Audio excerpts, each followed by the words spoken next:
Na Rússia, não restou nenhuma refinaria de petróleo que ainda não tenha sido atacada por drones ucranianos. Na noite passada, drones ucranianos percorreram 1.500 quilômetros e atingiram a Gazprom Neftekhim Salavat em Bashkortostan.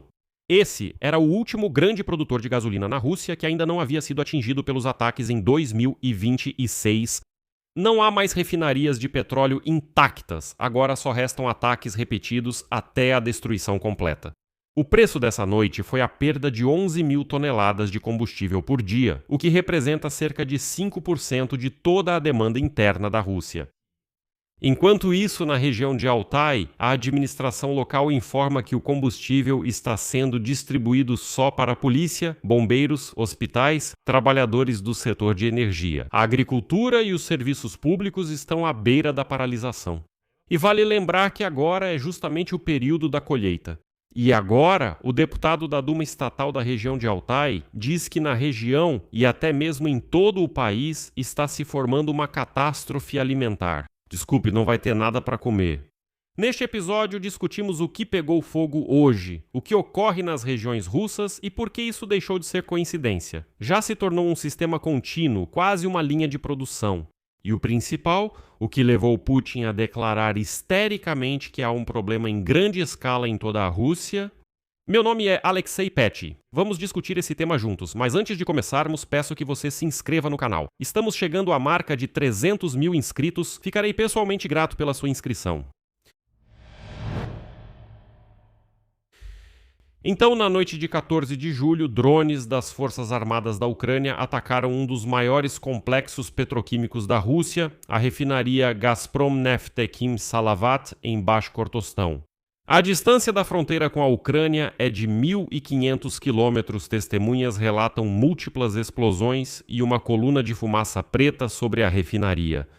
Segundo o canal ucraniano Supernova, as unidades de destilação primária de petróleo foram atingidas. A VT6 e o setor 20, onde é produzido o polietileno de alta densidade a vácuo. Ou seja, o ataque atingiu o coração da refinaria na área de processamento.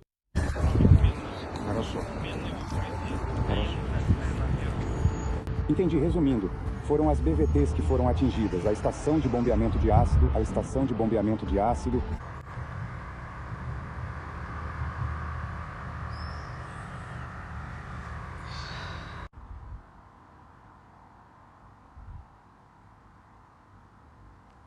Por que exatamente esse ataque foi um golpe decisivo? O fato é que a Gazprom Neftekhim Salavat era o último grande produtor de gasolina na Rússia que ainda não havia sido atingido pelos ataques da Ucrânia em 2026. O resultado foi uma redução de 11 mil toneladas nas entregas diárias de gasolina ao mercado da Federação Russa, ou cerca de 5% da demanda interna por combustível. A escala da empresa em 2024, os dados mais recentes são apenas para 2024. Essa fábrica processou mais de 7 milhões de toneladas de matéria-prima, produzindo 1,5 milhão de toneladas de gasolina automotiva e cerca de 2,5 milhões de toneladas de diesel. E agora ouçam como as autoridades russas descrevem tudo isso. O chefe do Bashkortostan, Radik Abirov, confirmou o ataque à zona industrial de Salavat, observando apenas que o ataque dos drones foi totalmente repelido. E no local, segundo a citação, havia apenas vários focos de fumaça causados pela queda dos destroços dos drones abatidos. Bem, é o clássico do gênero. O maior complexo petroquímico está pegando fogo, mas contam aos russos sobre focos de fumaça. Foi só uma fumacinha e pronto, nada demais. Depois, autoridades informaram que as principais instalações não foram danificadas. E depois, no mesmo lugar, disseram que a extinção do incêndio foi concluída, embora, bem, aparentemente só tinham falado de fumaça. Mas a alegria é que isso não cancela as filas nos postos de gasolina. Pelo contrário, só aumenta, e os burocratas russos podem chamar isso do jeito que quiserem.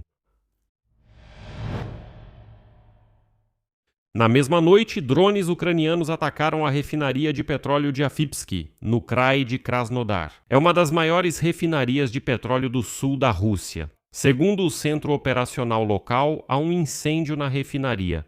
Além disso, o canal ucraniano Vento da Crimeia esclarece. As primeiras explosões ocorreram por volta da meia-noite. Um incêndio realmente forte começou. O fogo começou na área do parque de tanques.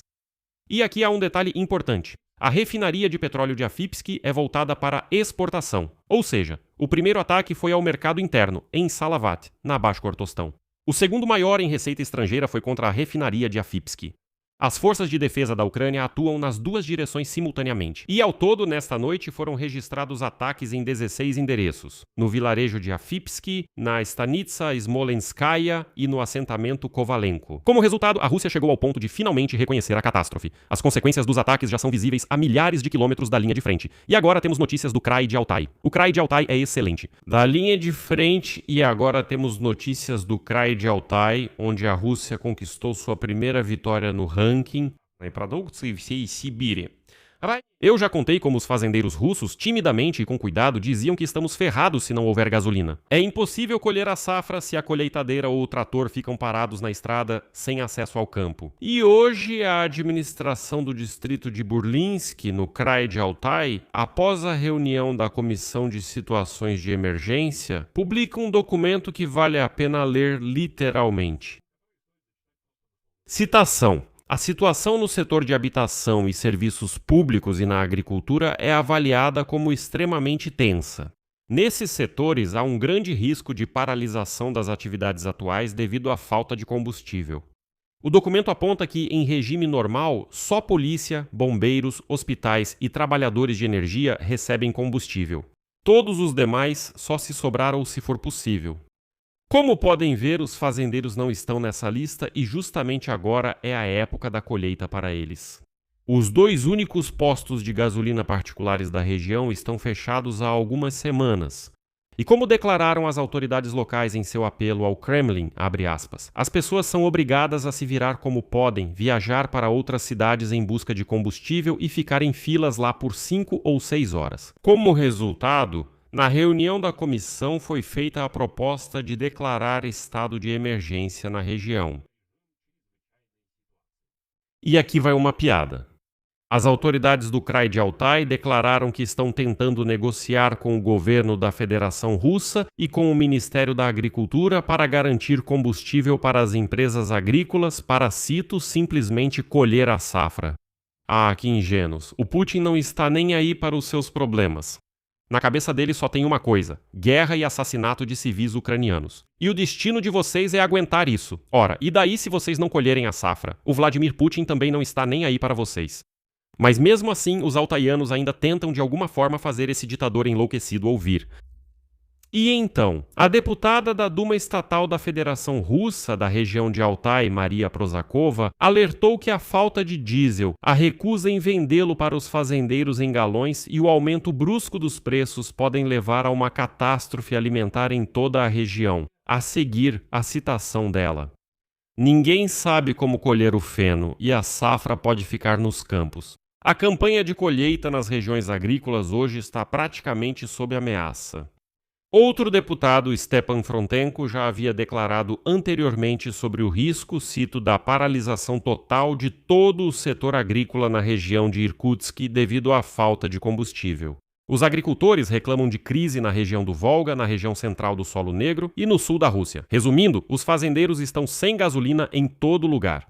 E volto a enfatizar, neste exato momento está acontecendo a temporada de colheita, mas eles simplesmente não conseguem colher, e isso não é brincadeira. A dimensão do problema para o país é a seguinte: o Krai de Altai representa quase 30% de toda a produção agrícola do Distrito Federal da Sibéria. Além da falta de combustível, há também a seca. Parte dos campos, como foi declarado aqui na comissão, será descartada e a produtividade este ano vai cair de 30% a 50%, e mesmo assim eles não conseguem colher. Ou seja, em breve os russos dessa região realmente simplesmente não terão o que comer. Mas eles apoiaram a guerra, com certeza. Uma frente separada é o mar. Após a caçada ucraniana à frota fantasma no mar de Azov, as autoridades russas declararam que estão prontas para redirecionar as cargas para outros destinos e que isso supostamente não afetará em nada as capacidades de exportação. Lembro que lá fecharam esse canal Dona Azov, sim, ou como é o nome correto, porque não conseguem exportar produtos agrícolas por lá. De novo. Só que redirecionar as cargas sempre sai mais caro, demora mais, com perdas e tudo mais. E quando o governo diz que isso não vai afetar, normalmente isso significa que já afetou, e o Kremlin só está tentando encontrar uma saída. E aqui está o que é importante. Tudo o que você acabou de ouvir não é simplesmente uma série de episódios de sorte, sabe? Não, isso é um sistema que a Ucrânia acabou de formalizar institucionalmente. Lembro que, em 10 de julho, Zelensky assinou um decreto sobre a criação do Comando de Influência Global de longo alcance sobre a Rússia. Hoje, o Estado-Maior das Forças Armadas da Ucrânia explicou a finalidade disso.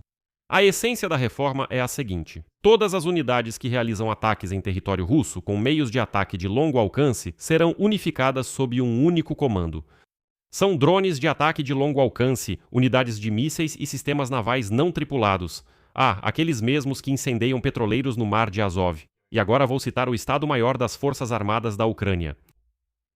Concentração de todo o poder de ataque de longo alcance em um único sistema de comando, isso permitirá passar de ataques isolados de alta precisão para uma estratégia unificada de longo prazo. Isso garantirá a possibilidade de atingir de forma consistente e abrangente os elementos mais importantes do potencial militar e econômico do inimigo, alcançando um efeito que não pode ser obtido com o uso isolado de forças e meios separados. E aqui está a lista oficial de alvos do novo comando: infraestrutura militar em toda a Rússia, rotas logísticas e postos de comando. Empresas do complexo industrial militar e, o que é importante, instalações de extração e refino de petróleo que financiam a máquina de guerra da Rússia. Bem, e essa decisão, segundo o Estado-Maior, foi uma resposta à rápida ampliação da operação de ataques em profundidade. Em outras palavras, os ataques contra a Rússia se tornaram tão frequentes que foi necessário criar um comando separado para coordená-los.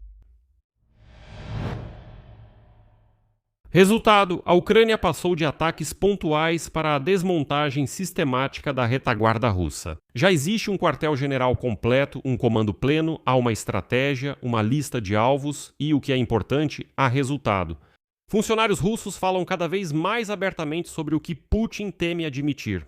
Na Rússia, está se formando uma catástrofe no abastecimento de alimentos após a crise de combustíveis. Aqui vou deixar reticências. Sua opinião, suas conclusões, escreva nos comentários deste episódio, inscreva-se no canal, ative o sininho e não se esqueça de deixar o like. É isso por hoje. Cuidem-se. Até mais.